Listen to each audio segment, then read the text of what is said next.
Welcome back to The Sweet Spot.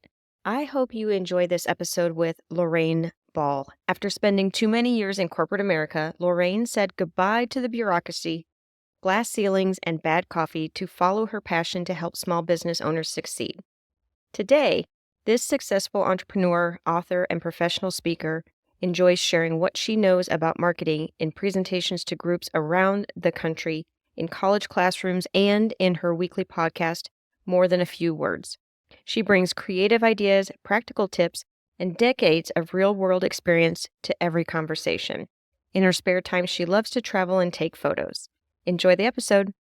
Welcome to the Small Business Sweet Spot.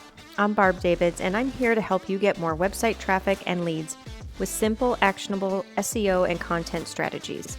In each episode, I share tips and tactics and talk with other business owners who help us grow both in our business and in life. I'm so glad you're here. Let's go.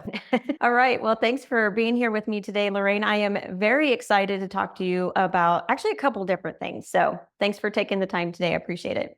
I'm so excited to be here. I'm looking forward to it. Yay. So first I'm going to ask, I did read your bio off before and talked a little bit about the conversation, but would you briefly just talk about your sweet spot, who you help and how?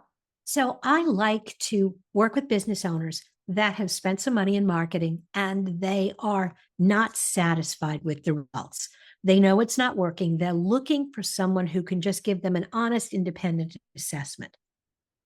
I ran an agency for 19 years. I understand that when you run an agency and you do an audit on somebody's marketing, you're always going to see it through the lens of the services that you sell. And so you're going to identify the problems that may or may not be the biggest problems, but they're the ones you can solve. And so that's what you focus on. When I sold the agency, what I was able to do is step back and simply do the marketing audits, simply do the strategy and base it not on a product or service I wanted to sell, but what was best for the business. So those are the conversations I like to have. That's the work I really enjoy doing, is stepping back, looking at what are you really trying to accomplish with your marketing? And what are you doing now? How do we make that better? What have you not tried that you should be considering? And what are you doing that it's like, oh my God, stop doing that? Well, it sounds super helpful. I like it. I like that you like doing it. That's very good. Yes. So as I was poking around for some different questions, because you have such a wide, vast knowledge of different things in marketing, I wanted to kind of hone in. However, I do have a couple questions that are probably, I don't know if they're really related or not. So one I saw on your profile, you talked about what lessons can web designers learn from late night TV commercials. And that really piqued my curiosity. All right. Well, and the late night commercial is sort of the dying entity because people don't watch TV like that anymore. But if you go back 10 or so years, if you were scrolling through TV channels at 2 a.m, you'd always land on those infomercials and they'd be selling a knife. And just about the point you're like, okay, I can't listen to this. You were about to click and they're like, oh, wait, there's more. And so you stayed. And then they offered you another knife or they offered you the knife holder. And again, you're like, okay, yeah, I'm over this, but wait, there's more.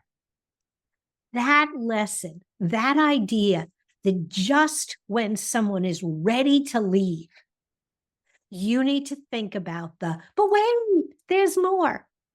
And what that translates into on your website is on every single page, every blog post, every page, anything you have on that website. When I get to the bottom of the page, there needs to be a next step. There needs to be that, wait, don't leave, there's more. Whether it is watch a video on this, sign up for our newsletter, download this, whatever, read more, find other articles on it. I don't want to say it does not matter because there is a logic to what you put where. But the number one lesson is don't ever let anybody get to the bottom of your web page with nothing else to see and do because they'll just click away. Yep, that's a good one. I love that analogy. That is fantastic.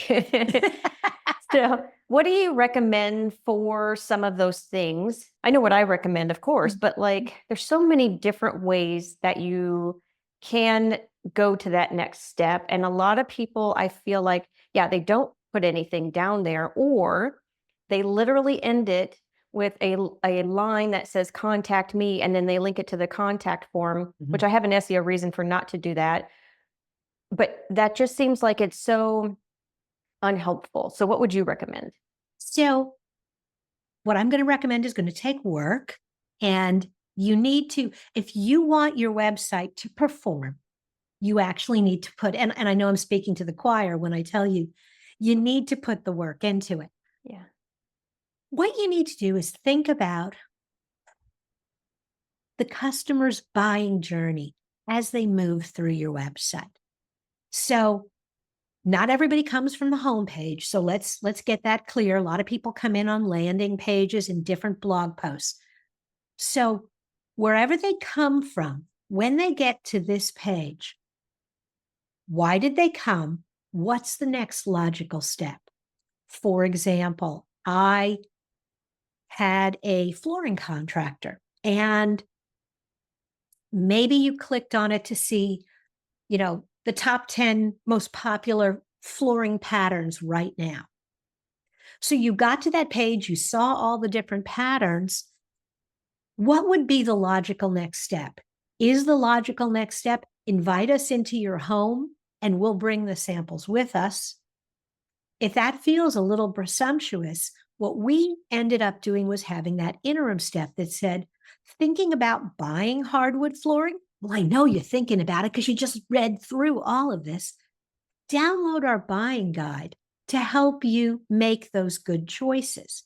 That was a nice interim step. Well, after they downloaded the buying guide, then we had see what specials we have.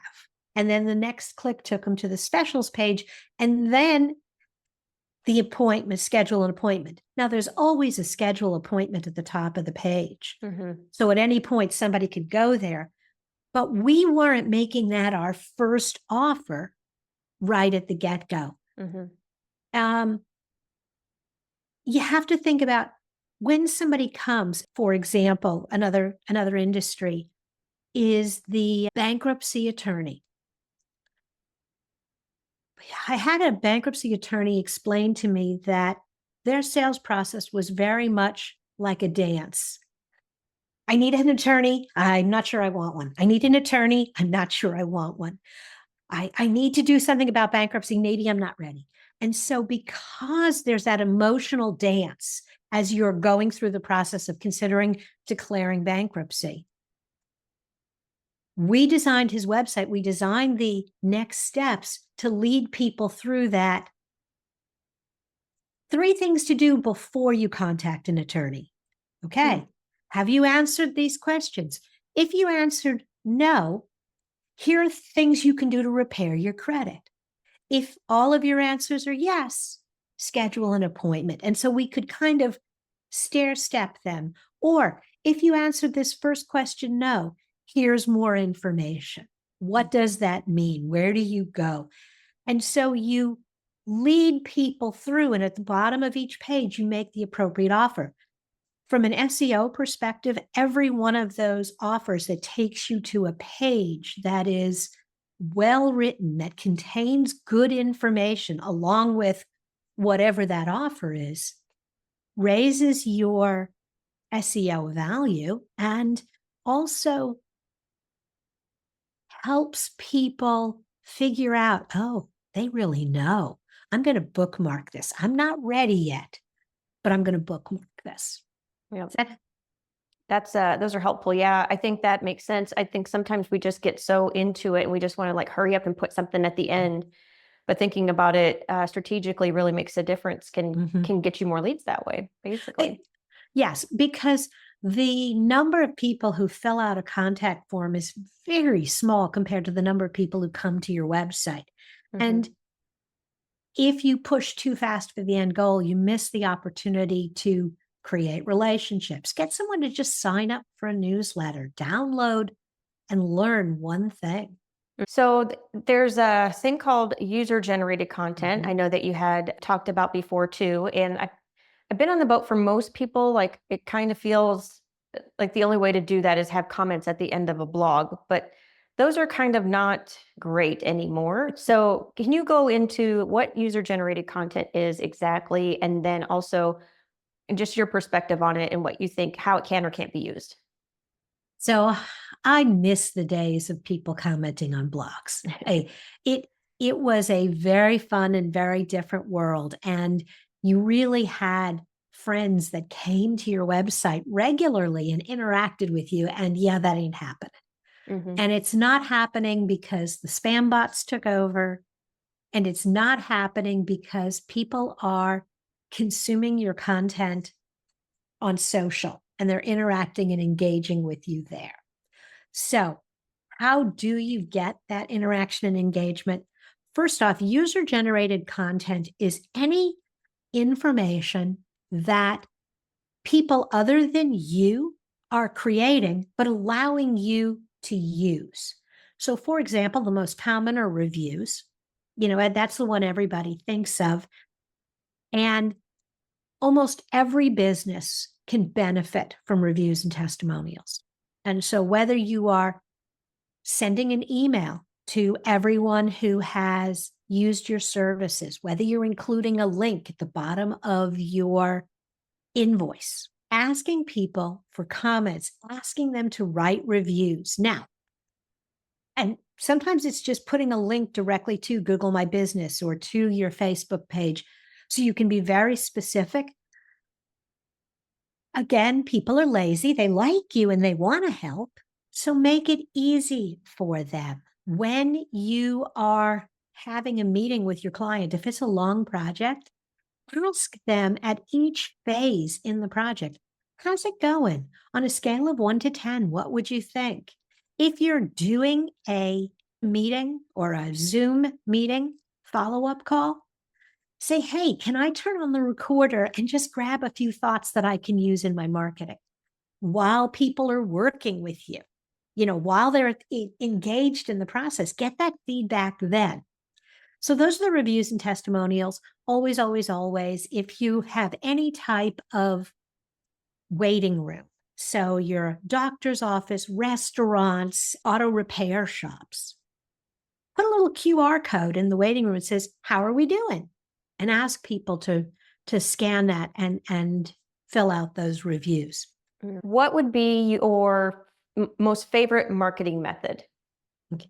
Well, so marketing method just to cultivate user generated content or just in general? Because Just in there's a general, whole because I know you have a lot of expertise in different methods, and so I'm like, I'm wondering which one you think is like the best, or so okay, so what you I'm like going to to do. answer I'm going to answer that, and then I want to talk about some of the other user generated content because some of those are Okay. are more fun. But my favorite is going to depend on the business. And nobody likes that answer. I want the one magic bullet.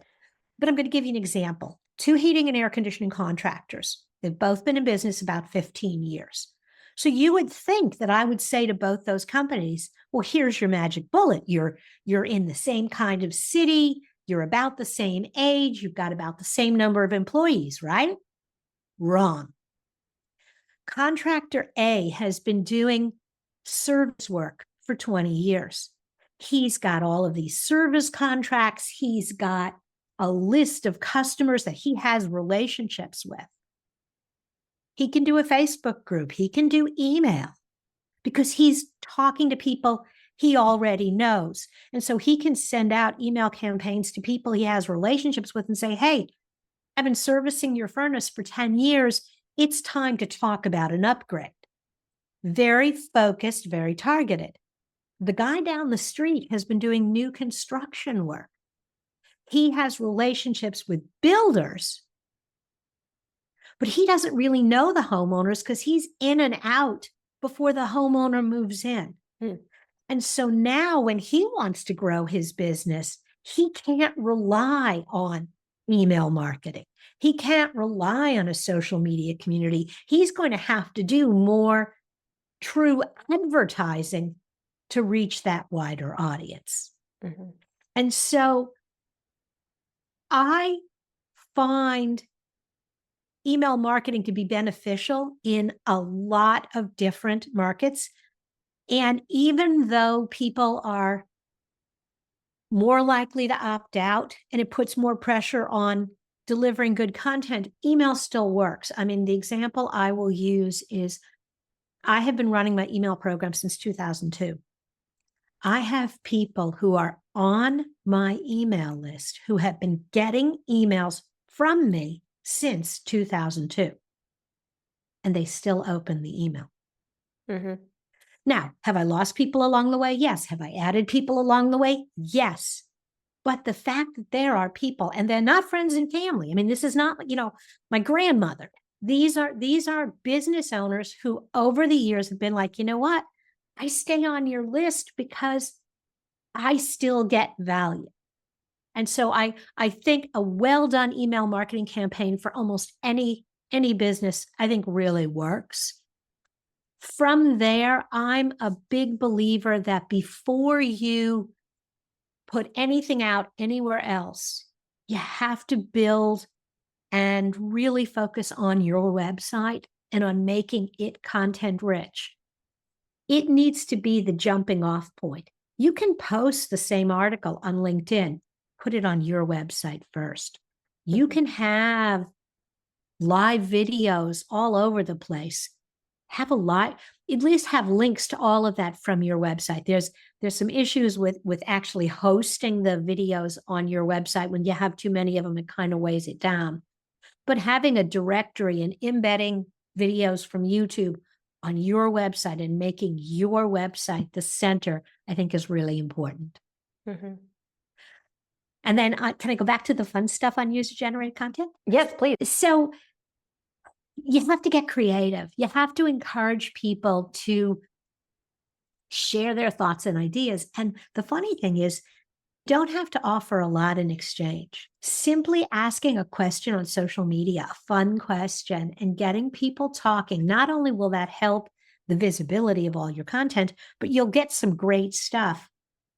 Jimmy Fallon used to ask a question on Twitter, and then he would read the answers on his show. Okay. I remember that. Yeah. That's user-generated content. Those people weren't being paid. They were participating because there was a little bit of ego for the opportunity to get noticed and have their 15 seconds of fame. We ran a ton of contests where one of my most successful ones was an optometrist who was opening up a pediatric practice. To participate, we asked people to share pictures of their kids wearing glasses. And there were some really cool prizes, but one of the things was is if you gave us your image, we would be allowed to use it. And particularly with pictures of children, it's really hard because parents are very protective. Well, but if you're offering them a ride on a Zamboni machine at a hockey game, it'd be amazing how many people signed up, gave us the pictures. Having a QR code at a conference, at a local restaurant, encouraging people to take a picture with their dinner and share it on social media. All of those things. Scott Wise, he owned a bunch of restaurants here about 10 years ago. And if you mentioned him on Twitter, and this was even before they had really good photo integration, hey, I'm at Scotty's on West 86th Street. If Scotty saw it, he would text you and thank you, but he would, and the message always said, what table are you sitting at? And so you would tell him, and the next thing you know, a plate of his special fried pickles showed up. And so, and people knew that. You knew that if you talked about Scotty at the restaurant, there was a good chance you were getting free appetizers. Yeah. So, doing those kind of things where you're encouraging people to talk about you, share their experiences. And from an SEO perspective, your customers will talk about your product or service using the language that they would use when they're looking for your product or service, they're going to use words that you wouldn't think about putting in your copy. Mhm. That's going to have huge value. Do you think the QR code is coming back? And was it ever here in the first place? Maybe I should ask that. So I think when the QR code first came out, people didn't understand it. They didn't understand what it was or where it would be beneficial. Yeah. You had to have a special app on your phone to read QR codes. Remember that? Mm-hmm. And so you'd see this QR code, and then you had to look on your phone to find the right app, and then you had to read it. And half the time, it didn't make any sense where it was taking you. They would put it in weird places. You'd see QR codes on T-shirts, which was just creepy that you'd have to go up to somebody and point your phone at their chest, Yeah. or on billboards, or my favorite one, I would see them on websites, and I'm like, I'm on a website. Why is there a QR code? Mm-hmm. And so they didn't really catch on. But then the technology improved. Almost every phone now, if you point your camera at the QR code, it will read the code. COVID comes along, and a lot of places didn't want to do the paper menu thing anymore. So people, much like COVID broke the Zoom resistance, we almost don't remember that before COVID, most of our mothers and grandmothers did not know how to use Zoom. My 98-year-old mother-in-law can get on a Zoom call. So COVID changed that. I think it also changed our resistance to QR codes. I think people understand much more now that the purpose of a QR code is to move someone from offline to online. Mm-hmm. If I'm already online, give me a hyperlink. If I'm not, don't make me type a long web address. Give me a QR code. Right. Yeah. So I think they have caught on. I think COVID helped. I think the change in the technology helped. And I think people beginning to understand how and when to use them has also helped. Speaking of the Zoom thing, my dad can't get the Zoom piece. So we have to go to Google Meet. Okay. But it's Yeah. because he's on his phone, I think, and they don't make it easy with the swiping back and forth and trying to figure out. So he could never get his video on. Like it wouldn't come on for him. So we ended up having to go to a different one. Yeah. But still, think about what that did for technology, for the way that we communicate, for the way we can sit, I had a group of friends, and we have walked on Saturday mornings 20 plus years, and people in the group come and go, and people move out of state. Well, during COVID, we used Google Meet, and we walked together, and my friend from Alabama hopped on, and my friend from Northern Indiana could hop on. And so the technology and where we were, that those two things collided. And I think it changed a lot of how we communicate. Yeah. Very cool. Yeah. Well, let me ask you this, Lorraine. Is there anything that we haven't touched on that maybe you would like to talk about as it comes to marketing your business? I think the thing that we have not talked about is what I consider to be the 3 marketing basics. Number 1, you've got to get really clear on who your customer is. You can't sell to everybody. Don't try. Number 2, you need to know who you're really competing against. And it may surprise you because you may be losing sales not to a company that does what you do. People may be choosing a completely different alternative. And number 3, when you have those 2 pieces in place, what is it you really want from this marketing activity? Have very specific objectives and ways of measuring, did this work? Was this a good choice? And be realistic about that, because you ain't going to get 100 sales for $100. Yeah, right. I like those 3 steps. All right. What is one takeaway that you hope someone walks away from this episode with? I think the last thing I said is probably the most important.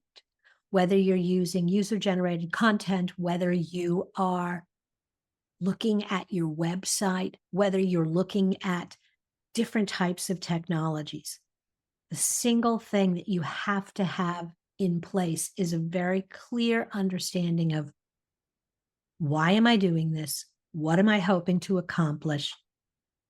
And holding that marketing accountable, just like you would any employee that you would hire to help you run your business. All right. I like it. So if somebody is interested in and they were like, oh, Lorraine, I got to talk to you. How do they find you? Morethanafewwords.com. If you go to morethanafewwords.com, you can find 1,000+ episodes in my archives. You can find a contact form. You can book an office hour with me. You can find all sorts of resources tucked inside that site. All right. Well, thanks so much for your time today, Lorraine. I really appreciate it. This was fun. Thanks for having me. Yeah. All right. That wraps up this episode. Stay tuned for more episodes to help your business thrive online. We'll see you in the next Sweet Spot. Cheers. Thank you for sticking around. I hope you enjoyed the episode. If you're looking for SEO and content marketing help, you can find all kinds of information at compassdigitalstrategies.com. And if you like the episode, please tell a friend. Cheers.